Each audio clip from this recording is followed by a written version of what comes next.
What is up, my sunlight samurais, my andronauts? In this video, we're going to talk about Joymode and their testosterone booster. In the past, I reviewed their Joymode sexual performance booster, which is more like a nitric oxide booster for erections.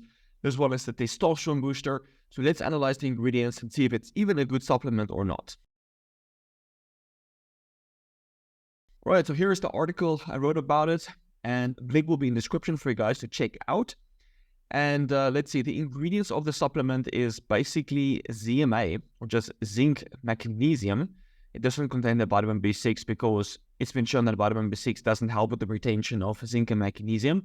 So I guess that's why they didn't add the vitamin B6. And also they add in ashwagandha at a nice 700 milligrams, DIM at 100 milligrams, and then boron citrate. So you can basically just imagine what's going to happen here. Ashwagandha has been shown to increase testosterone, DIM is for the estrogen management, and then boron is to increase free testosterone. And they added 200 milligrams, yielding 10 milligrams of boron, 10 elemental boron. All right, so let's dive into each individual ingredient to see like how effective it is and if, the supplement's even worth your money. And if there might actually be ingredients in here that's not as good, that might actually harm you. All right, so the first one is zinc. I've talked about zinc a lot before. Low levels of zinc in the body lead to low testosterone, high estrogen, very high testosterone to estrogen, very low testosterone to estrogen ratio, low DHT, high 3-alpha-diol, which is a weak DHT metabolite, and an awful DHT to 3-alpha-diol ratio. So this means that you're on a very low androgenic state and then a very high estrogenic state. So you can see DHT being very low, 3-alpha-diol being very high, estrogen being high, and they didn't show testosterone on this graph here, but testosterone was basically the same range as the DHT. And then similarly, eating a low zinc diet can significantly drop your testosterone. I'm not going to go specifically into the details, but in this group, they went from 12.5 milligrams of zinc to 4.2 to 5.6 milligrams per day of zinc. So as you can see in this graph here, how testosterone dropped basically from 1,150 down to 300 nanograms per deciliter just by like halving their zinc intake. So zinc is extremely important for maintaining high levels of testosterone. And then also supplementing zinc can double your testosterone. So in the elderly, these guys were consuming about 7.6 milligrams of zinc daily. It's below the RDA of 11 milligrams. So it's basically 69% of the RDA. And they were supplemented 30 milligrams of zinc gluconate a day. And over 6 months, their testosterone doubled. You can see it went from 8 to 16. So it was 240 nanograms per deciliter to 460. So it wasn't like phenomenal results, but it was still like doubling of testosterone.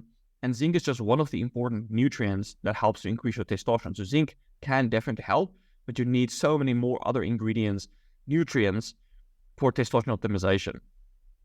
Also, and then we talk about DHT.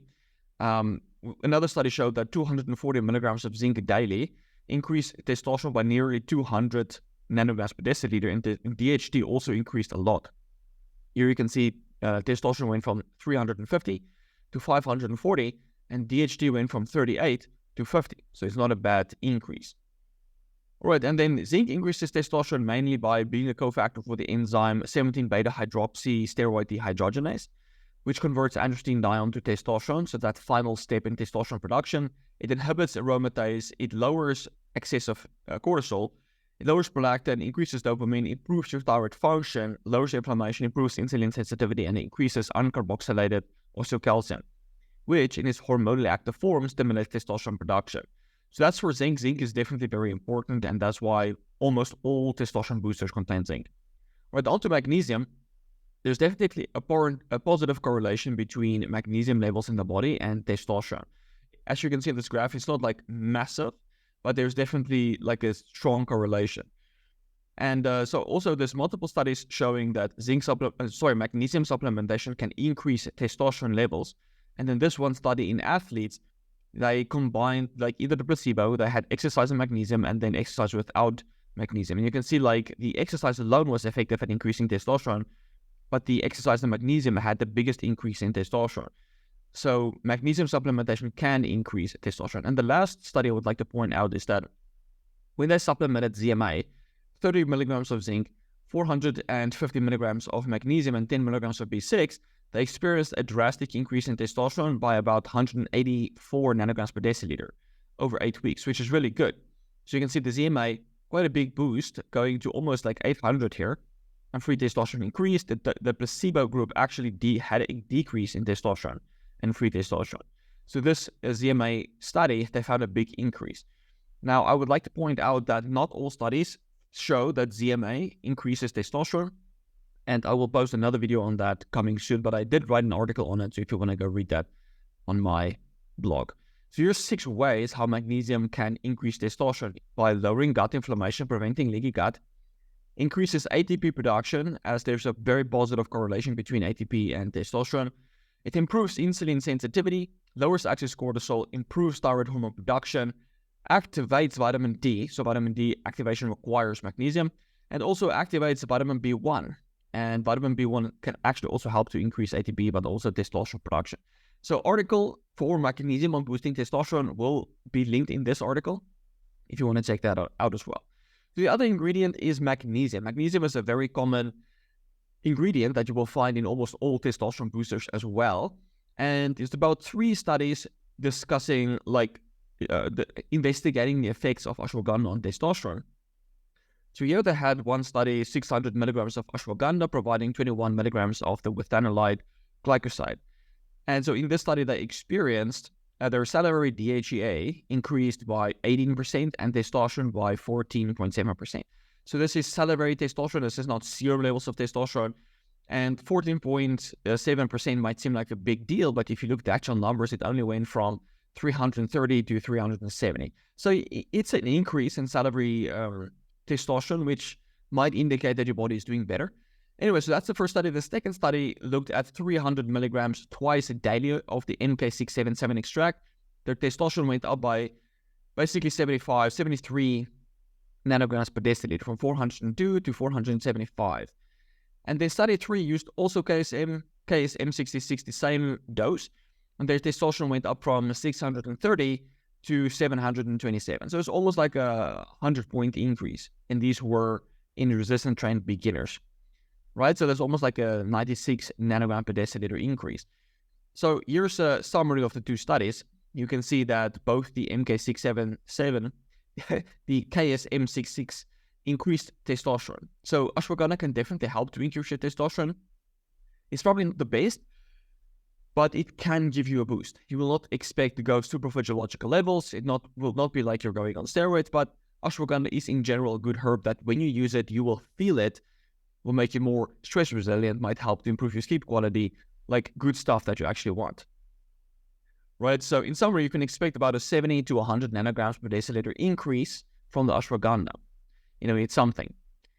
And in humans, it can help to increase your subjective perception of sexual well-being. So it does improve the libido and sexual function, help with erections. And in animals, it does have anti-anxiety and anti-stress benefits and improve sexual function, since stress causes sexual dysfunction. So in animals, it's been found effective in stress-induced sexual dysfunction in rats. So it does have benefits. All right, so the other one is DIM. So I think this is a big misconception that DIM is really helpful for detoxifying estrogen, and that you want to be consuming DIM to get you out of a hyperestrogenic state. Right, so I did an article on this to go much more in depth. So here is just one of the summaries. Right, so there's only literally one human study. This is in women with breast cancer that used DIM that looked on actual estradiol levels. So people use DIM because it's an aromatase inhibitor, so it's supposed to lower your estrogen. But you can see in this study, and at least in women, estradiol went up and estrone went down. There was another human study in men that didn't show the actual numbers, but they found that testosterone and estrogen didn't decrease when they used DIM. And the actual reason why DIM might actually be helpful is because it alters the metabolism of estrogen. Right, so here you can see, like in this graph, you have anti-estrogen-like estrogen metabolites, and then you have estrogen-like metabolites of estrogen. So here you have the estrone and estradiol. So estradiol is obviously the strongest one, estradiol is a much weaker one. So if you go to the top, it will be even less estrogenic, so it's almost like anti-estrogenic. And then if it goes below, you will see it's more estrogenic. So estradiol going to this 2-hydroxyestradiol or 2-hydroxyestrone. These are like supposedly anti-estrogens. But when it goes to the 16-alpha hydroxyestrone or 4-hydroxyestrogens, it's like more estrogenic. right? So it's this basically this ratio between the 2-hydroxyestrone and the 16-alpha-hydroxyestrone that people look at, that ratio, to determine like how estrogenic you actually are. And what DIM has been shown to do is to modulate this ratio, supposedly increase the 2-hydroxyestrone and lower 16-alpha-hydroxyestrone. So it technically helps to get you out of a hyperestrogenic state by altering this ratio. It reduces the estrogenic compound, then it increases the anti-estrogenic compound. So supposedly it might help against estrogenic symptoms without actually modulating the total amount of estradiol or estrone that you actually have. But there are side effects to DIM. It can actually inhibit the androgen receptor. It can directly activate the estrogen receptor as well. And it increases sexual binding globulin, thus lowering free testosterone. So like they tend to use DIM as an anti-cancer compound for women with breast cancer or like other cancers, and in men with prostate cancer. So there's one study in men with prostate cancer, and using DIM hasn't been shown to be helpful at all. The same with women. Like even though it alters that ratio, it hasn't actually been shown to improve the outcomes of the treatment. So it's kind of like bummers. Like, okay, does this ratio like really matter? I don't know. There's some positive reviews, but then you have to stick to like 100 milligrams, which is what people say online. And most products actually contain 300 to 400 milligrams. And even the studies use 300 to 400 milligrams to really alter the ratio. If you use a really low dose at 100 milligrams, like that effect of altering the ratio is going to be really small. And so I don't really like this ingredient. It's not effective. It doesn't lower estrogen. It doesn't really help with the detoxification of estrogen. If you're primarily using DIM for improving estrogen balance, this is not the best supplement to do it. Plus, it can have other side effects as well. So I'm not really a fan of using DIM at all. Right, onto boron. Most people know boron for increasing free testosterone, and yes, it can do that quite effectively. Here you can see there was a good study. It was only 7 days long, but testosterone actually went from 260 nanograms per deciliter to 330 nanograms per deciliter. So it was a decent boost. And their DHT, it wasn't DHT on the study, but it actually increased DHT as well. But free testosterone went up quite a bit from like 9.5 to 15, right? So it's a really nice boost, a jump in the free testosterone, and also the free testosterone to testosterone ratio here. Really good. And so you can see the study that actually men also experienced the increase in testosterone when they used boron. So the boost wasn't like massive for everyone, except this one guy, but it can help to increase your testosterone for whatever specific mechanism. Maybe it's by increasing glutathione, helping to increase magnesium and calcium absorption, whatever the case may be. So this is the summary. Although this is not a bad product, it's not the best. You can definitely notice adaptogenic and androgenic effects because of the ingredients is good in it, like the boron, the zinc, magnesium, ashwagandha. But will it be significant? I'd say there are better products out there, but this one isn't bad. Is it the best for increasing your testosterone, free testosterone? Yeah, it's not bad, right? But I don't like their deceitful marketing. Here's what they say. Like research-backed doses of ashwagandha, magnesium, zinc, DIM, boron. So they literally say that other brands do not contain these ingredients. Like, are you kidding me? Ashwagandha, magnesium, zinc, and boron is the most used ingredients in all testosterone boosters, which is nuts. So anyway, I just despise their fake marketing. They say they have unique and special ingredients that other products don't have. It's honestly just a common supplement that you will find these ingredients in most other supplements. Alright guys, I hope this video was helpful. It's not a bad product to use, but it's also not unique. Most other products contain the same ingredients. So it's up to you if you want to use it. Will you feel it? Yes. Will it enhance your weightlifting gains? Probably. So maybe give it a shot and let me know in the comments below how you liked it. Alright guys, I hope this video was helpful and I will check you in the next one. Cheers guys.